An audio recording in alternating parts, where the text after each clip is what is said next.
voin October ni som ni sang ni som ni pali pathian ni chanu mang hianin Lunglei Chanmari KTP te chuan Chithar lama kan Kohhran te hun man pui turin kan kaldona tun huna hianin kalkong vela kan la cha meka Chithar khua te po hi a thei anga han bel chen kan tum don ani Chithar hi lunglei atanga khotlang lampang a om ania lungleya luangmol veng among lama tanga kal thlaka hian a kalkong chu oma a kong hi tuna hianin PMJSY mangin an siam meka a then lai hi chu black topping te pom to a then ero chu la siam lai mek ania hei engani stone dust le balu in pol dewami rora te GSB pha te a then chu nia a kong that lai hi chu ala thuilu tuk lowa siam mek ania kumin thal chung hian an zo man tura te han be seila Chithar khua hi lunglei tang hian kilometer som pariat vel ania kong du thu sama ala thatlu tuk lo wang hian kan kal rei de uleka dar kar khat chuang kan kala atuna kan mulai te po hi kong khulai de te ne hei luang mual mong lampang alani kan kal a khulai te po kan han palphei de urum ruma amai ro chu a then lai ro chu tlan nom tak te pon nia kan video hi kan en zelanga hei heng lai tuna kan mulai then khat hi chu GSB pha ania ke palin nei tan chun tlan hriam lutuk pon ni lowe khua lum ang renga khua aro ve tan deuh hlek boka a khudu ang reng khop mai hei kan muang hian Chithar khua hi lunglei ne na inkara hian khua om lem lowa tlan chung hianin kan thleng don dong emo kan tia chan chu kan la kal ngai bik lo wangin kan voi khat kal na ten ni hloma a then te ro chu kal to te pon oma kan thleng trap ton ti deuh renga ama ro chu tiang a hla tak po ani lem lowa kong hi kan muang hian four wheeler tan chuan in tlan rom em ani lowa he tiang ala bol deuh lai hi oma metal ngeni black topping an ti zo huna phei chuan kong nuam tak tur nin ka ria amaro chu Chithar kong hi I engeni a mun hi engtin ngeni kan soyang a then a hi chuanin a kham pang dewa han kham dewa han ti te po kha tlan ngai deuh te po oma tuna hian hei a khot chunga kan tlan lut to hemi kong hnuai tuna kan mu mek hi a kong hnuai hi vai sam lampang kong ania khu black topping khabi GSB zokani ka thadeu nan CM pheya tuna khot chung kong Chithar khot lu na tura kan han tlan chho ero hi chu hei engani metal lo kong kacharot vai ho nan tiang chi hei kha tiang ang kha alania amai ro chu thal lai ngang ania thal chho tiang ro te suri lo wangin tuna hian tlan na hriam lutuk lowa amar chu khor lai dawa te kan han ding le deuh data chu tiang vel chu hei kan tlan dan chu nia hei kan han tlan chuak le ta ti hian khot chunga kan tlan lu ta ni a khua hi Chithar khua hi in som ruk vel nin ka hria chiang takin kalo zot lowa amaro chu census report vel te kan en thuak a in somnga poruk vel niin ain ja ka chu rei deuh lek ton pung to tura ngai la in som ruk an chuang to ome helai hi khot chung ton tir lampang lunglei lampang atanga lua ton tir lampang ania Chithar khua hi a boruak chuna hetia kan kalai na lum ang renga October tha nia tin an khua hian a boruak lum ani karin na chu kuwa kung te tengtira kung te a om tha em meya boruak lum tak ani karinga chan chu heng kuwa kung te tengtira kung te a om hi chuanin tengtere ra kuwa ra theina hmuni chu ramlum kholum ani thin an ti ni an khua hi han thlir thuak thok le khlai tlang chipa biak in sak mek ki baptist biak in ania Chithara hian baptist Kohhran an lian bera Presbyterian in an dot nin ka ria helai hi keini kal chan ber Presbyterian biak in omna lai vel bor ania hei biak in Presbyterian biak in chak vela in trend khat ania heng lai hi tlang veng te po an tia hei anin bulveleng ku vakung alo tha em ani Chithar Presbyterian biak in chu kan thlenga ti hianin kan ei tur ken refreshment ken te po kan han changtlanga kan eile in sub committee lamin ei tur ti hianin min lo hlui zela kan thlenga rilte lo tram de upaka thingpui le me tuitak kan han changtlanga Chithara hian kini Kohhran Presbyterian Kohhran hi an tamlem lo chung kwa som chuang or anime som pahni atanga som pangavel nin ka hria khatiang kha andin hunani wangin kini hi member KTP member som sari chuang velkal kan nia an biak in po hi lian lutuk ani lowa tin an biak in mun ma po Kohhran member ngai tu chona tok vel viau ani Chithar Presbyterian biak in thlang chia hianin tengtere kung alo oma hei tengtere hi ara hun lai ania Chithar no pang te hian an lo lowa tha kan lak sak vela in kung lon an thei khop mai hei anin fiam ve deuh nak tak boka an hu nom khop mai he tengtere kung hi no pang tan chun lon nuam tak turnin ka hria Chithar no pang te po hei an van nei khop mai no pan lai thing kung lon na bul hmaya aum te hi awan nei thlak ve thin ania chanu in khom pui tura kal kan ne boka heng tuna kan mulai Chithara kan Kohhran member te le a then te hi chu ano pangte an ni in khom tran alo hun chi alo boka ka tia ka biak in thlang lampang lunglei lampang side zo ka mi khalampanga khan kan chuk thla a helai mun hi hei ruam deuh lai lo oma in hun arem khop mai helai mun hi ruam lai hin in mun rem em mai alo oma thla te kan la kol vela ka kut te po che deuh la ka kal pa la ka nia an in mun vel hi rem khop mai hei kota te pon an lo phowa tin a ephian in oma tin chumi chaka chun hei tlang zol deuh rewa khan in mun alo man tuk vera te kan dak kol a ku vakung te alo oma hei he tlang zola in mun rem deuh oma khan an in chunga ka luta an in chung thla te kan la in ngak tu Peter fel deuh mai lo oma a phal na kala dak ro idu tokin thla ro te tia kan da kol vela anin mun hi rem khop mai tin anin mun kan he lai kan mulai me ki he ar in te kota lo oma in mun an nei thakop mai ti chuan chu in atang chuan in kan chuak thlale a ruam lai vel kan ti khalai in mun rem deuh na china kan mu tho kha tu na mi hi chu nia chol ni chanu in khom tan ma deuh vela kan lak thuk ania du thu sampon kala man lutuk lowa maro chu kalve chuna rem chang kan la hei vok in vok pahni alo oma hei an puan pho te poi voin khua tha sia ro tha du viau mai the ni helai mun hi in mun rem takani a mun ma vel hi anuam khop mai a borok po thiang tha he thla ka lak lai ka ru rum chu borok he tiang thing ina hol vel kara ku wa te po niang huan chuk tu huan te in bula thlai tha tak tak an neya an om ka ti khop mai ting tlang nun hi achang hi chuanin nun te a ol sama a hlim oma nuam ve tak ania hi biak in sira in pakhat alo oma helai hi hei bu ten lo pho ani hi helai mun hi atlang bok deuh omani biak in lama ka let le chu in khom an lo zai tan to a hei Chithar Presbyterian Kohhran biak in chu in khom mang tura kal kan nge in lo zai to a khom tan ma zai hun kha alo nia ta kan la kol le zuaya khua luma bo ruak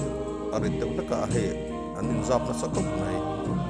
amaro chu an dem om lem lo zai pon thiam tin when chanu kan hun man tu hi Christian thalai pol tena hun mang kan ni poka ai khom te po helaya an dual chu Kohhran member chu an claim em mà vangin tầm dọc cái chú cái ni chụp lọ tu tê lập ha cần đi hun lim om takin cần manga với chân lu cần man hi anh chỉ rom lẩu viêu này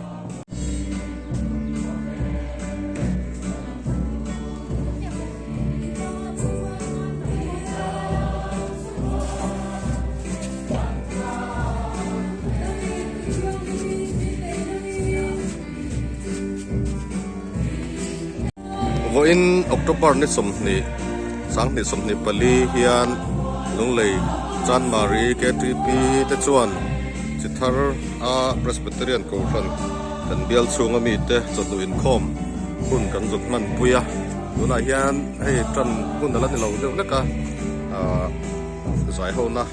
in hun kan hang me ka pona tangin hian biagin hun ma bel ta kan han la helai Chithar Kohhran hi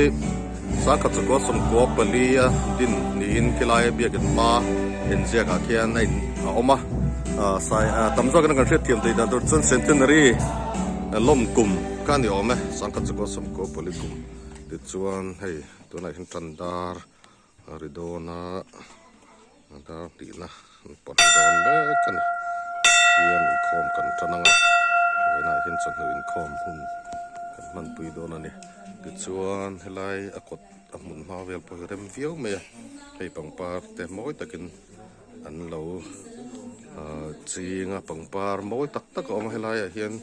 mei chem na te oma tin helai kan lak na kan din na lai hi zun in thiar na lamania helai hi hall Sunday school hall ni tura ka ngai nge ko ran hall ka ngai bian lutuk lo asam tai pasak om boka helai hi tuna kan mu lai hi om dan chu an ya chu ngai hianin helai Chithar Kohhran ta chuanin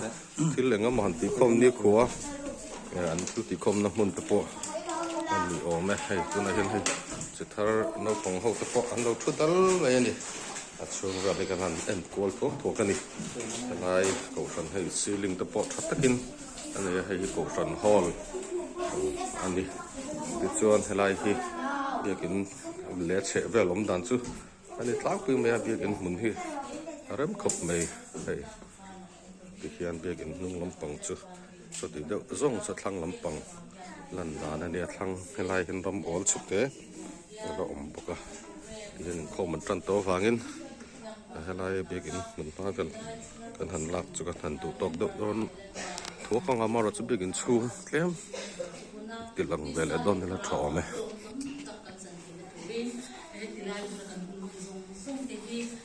mal so se kim kan ti apiang ro puinan lo ni sela he hi pangai min chandam to pai so Christian mel voice thiam takin an zai puma churam na chuan kan por te zong na bo na lim ko har hi ngai do lo la lu kum lu ta chu chang ve tu ra kan thorim na te kan so hun chuan ru hin kun le min kan le ngam fa nin nuwa ma fa ho wi ngoi ta ka chuan ni cha tua nin nuwa fa nin nuwa chu ta nu na lui tui a nuam chang de Hãy subscribe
hian Chithar Kohhran te le ke ni atlo tu te chuan thalak khona hun kan han manga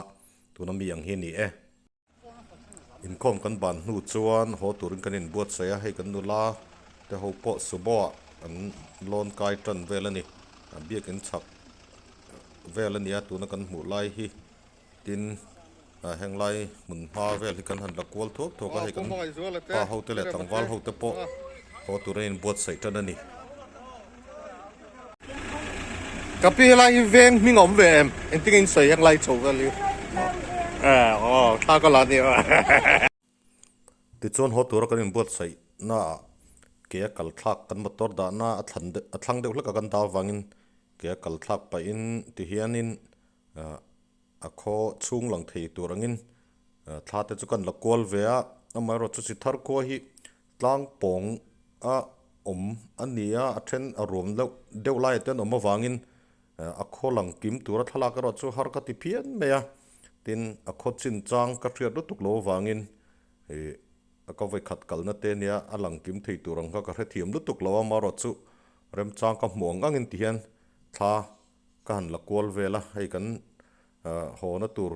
motor ho a then khat chu an tlan chok tana ke ni hi an hnung lama kal tur kan nia ti hian a theiang angin tha kan la kol vel ani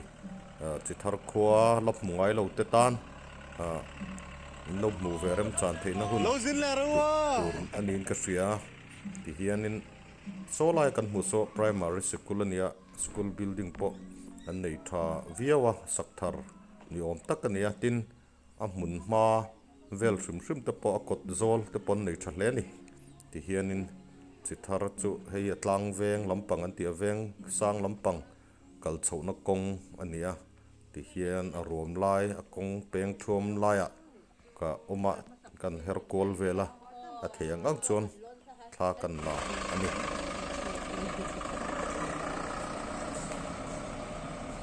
hey Chithar ko ho ten ni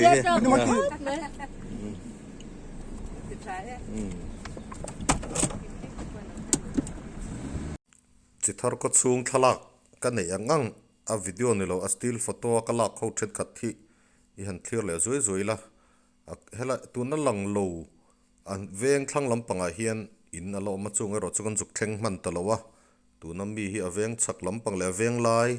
vel bor ani atlang veng te tuna mi hi biak in Presbyterian biak in pan chona vel bor te ni hela hi a kon deuh lai ani a school primary school kot vel en tuna kan hmula hi baptist biak in omna tlang ania tin helai hi a kon deuh lai ania hei primary school ani building hi an dei thakop mai ti chuanin Chithar Kohhran te nena kan in khom hun alo top ta ka chuan kan ho ta a ho turin kan tlan chuak le ta helai hi Chithar kho chung kong ania ei motor chung chunga tha hila kan ni wangin a che du viawa a en pon nuam lu tuk lo mi the ni ama ro chu a kho chung kong te hi alakal ngai lo te tan mu tur te om thei ta ken tin kan la motor sot ang reng box sia thalak a phe du khop me a che du kan ti jok don ami en nuam lu tuk chu ni lo mai the ma ro chu Chithar kho chung alang theiang ang te tia tlan pa han la ki rem chang ka ti ve box sia kan la khu kan ma khuan kan thian te motor atlan boka hnung lama then an ron tlan ve le boka chu tiang chung kan nin zui chho ania hei hi lunglei lampang aveng lunglei lampang pan na lama aveng mor lampang ania Chithar ko chung kan thlir mek ani a kho chung hi hei kho mun rem lo lu tuk chu ni lo kho mun rem ve tak chu anin ka ria lai hi aton tir lampang ania so lai a pia deuh lai a sonin in ala om chu in at veng ton tir lampanga in ma saber omna lampang ania hei helai hi an khelmul nge mani helai zol zau veng rek taka hianin rora an lo chung pong sang em maya hei kong siam hoinan da khol na mun ni tura kan ngaya in chung pong sang ang reng khop mai kho chung kong ero chu kan kalama po kan soi tong khan black top ani lem lo wangin lei se ang khan kong kha ti khan om deuh me ti hian main road a kong alam lian lai chu kan zuk po thlale ta helai hi lunglei lampang pan na tura aveng mor tak tak lampang ani helai hian in alo la oma hei hi in aton tir ber nin ka hria aveng top bera in nin ka hria hei an khodai velang ani chho tan ta kong sir vela hian kong siam na tur ro ra te in chunga chithar kholu tan tir lampang ania hei lei an tan ani hi heng lai lei tan a khot chung lu na hin lei tan a oma kong po hi an han siam zawanga tlan nuam tak tur ani mel ho kong lampang hi nge ni toy te te kan han enanga a kong ringot hi chu mu nom lutuk lo mai thea chu wangin a clip toy te te hemi ta hin kan la en chho le lok don nia kan ho lampang kong hi hei tlai lampang ani chho tana a tlai lam kho de urui to chol ni tlai a kin khom bang lunglei lampanin kan han in zui chho le kan malama son motor ngama zat atlan to ke ni nung lampang polami kan nia kan hnunga hen motor pahnih khat ba kom to om lo we ti hianin kan ho kong hi chu toy te te soi tong khan kan ti langa nga han en em turom lo chithar kong kha ani de ngor ngor maya chu wang thui tak kan ti lang lem lawang kan du tok mai nga hemia kong chin hi chu tin ho kong a hen thla te kan han la a chung te po chu tlem kan han da tura ngai la thang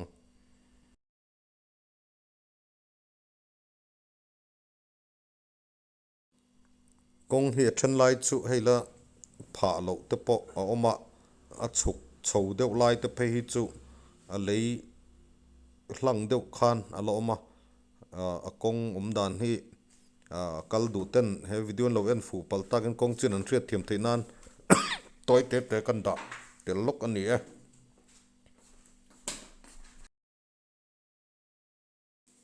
helai kong zal phei lai te hi chu tlan pon nuama mu pon nuam khop mai kong hi amar phei ang renga hei heng lai te hi chu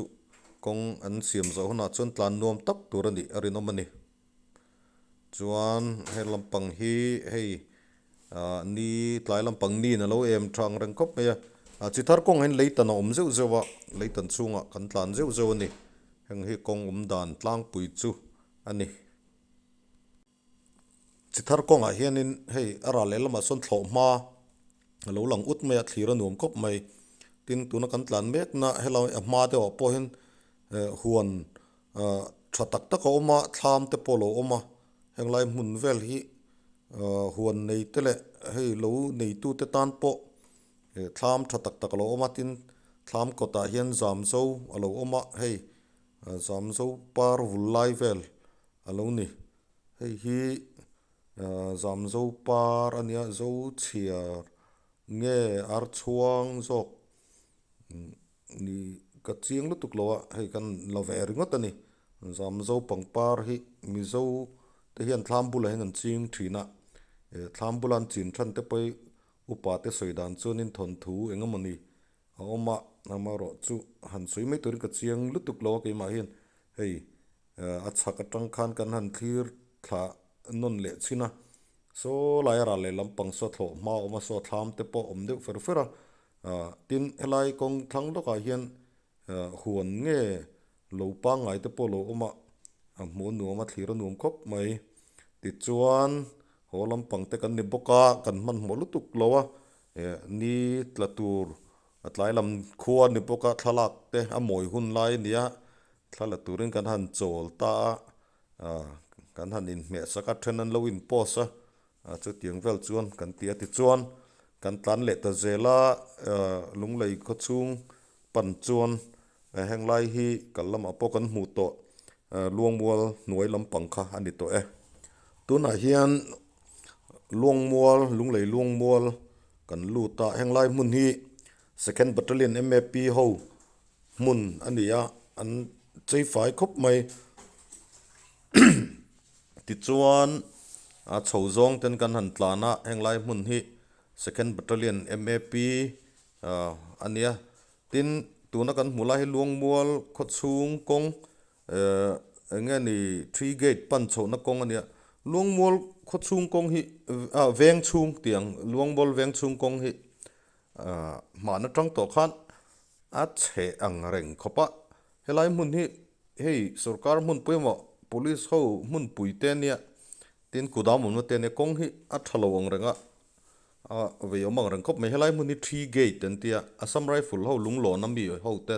gate pathum na 3 gate ania lunglon le sethlun in kara omani helai kon lun lai takania dorte oma tin landmark lar takania lungle a chon 3 gate an tia helai mun hi hei heta tuna kan en mek a vei lamtlang sang lai a khian tlang a khian assam rifle ho kem pa oma lunglon ti hian kan lut chho mek a 3 gate atangin 3 gate ti chu gate pathum na ania army ho tong kamani 3 gate ti hi helai lunglon kho chung ania tunami kan mulai taka chu AOC ramthar veng kan lut le to a toite tein kan la kwal zoi zoi ang helai hi AOC kot thler phei lunglei ramthar ania ti hian hemi ramthar dot chia hianin kan tlan thlanga falcon kan thleng thlanga falcon chu chanmari veng chung ania helaya kon soinan khan falcon anti thina hengla hi AOC ramthar veng atanga falcon chuk thla vel ania chithar kale tilo khan kan holam pangkong lunglei kho chung te po hi tlem han ti langila a thave thoin ka ria ti chuan hengla hi falcon chanmari veng alo ni tran to a ti hian hmalam panga hetia kal tlang hian a main road jok chu ne ke ni ro chu ding lama ni a kong te jok lama chanmari veng chung lampang pakhat pan pheina lampanga kan tlan me ka heng hi hakarot ti te pon soithina nia tun pa British sowina barmarama halkha khua thleng tura kong an sial chho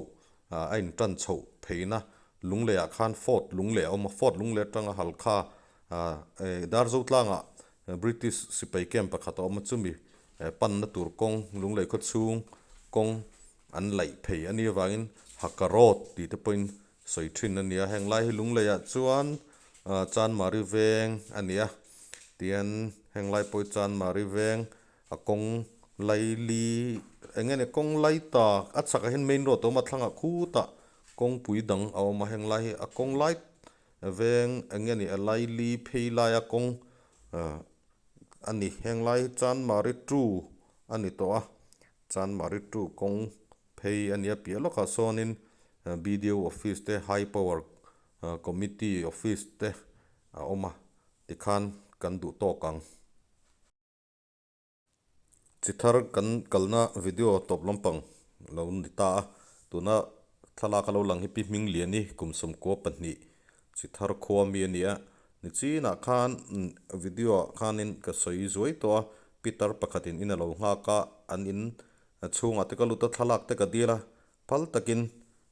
min phal saka kalom khop maya hei an in chung video khatlem te hantilang le zoi zoi la anin mun hi rem em ma ko te mema hunat le mema wangin interest apon ni lo mela ka zuk tlo chua ta ka chuan kan ti zoi zoya kan Kohhran loina te aloin anga Presbyterian Kohhran mi alo nia kanin chibai lo pa fel khopa a pol hian he mi clip te kan da velo kani ti hian a topnan tak tak chithar Kohhran te nena rong kan bol ho na a thalak then khat hun mang tu te le throi tu te thupong tu te tran tu te thu soi tu te tin inkhom lai te inkhom bana biakin kot le biakin chevela thalak engamo a then khat kan nula ho te le kan tlangwal ho te pa ho te a thalai ho te kan thalak le ho kong thalak tlema zong kan da te la heng hi chu a bonus na ani du lo chuan en lo thei te poti la a thome kan riat renga nakin zela te kan la en du takin rem chang kan la lokani hi thalak then khat hi chu in big in chung thalak te hei an zai ur khop mai kan thalai te ho kan nula ho te tuna hinan lang me ka hei Chithar Presbyterian Kohhran biak in chunga kan program man lai te ania hei bana thalak te ania then hi chu ti chuan heng hi tran ma deuh kan thlen lim thalak te ponia hei hi Kohhran hall chunga kan nula then khat thalak te ani tikha chuan kan du tok thei tawng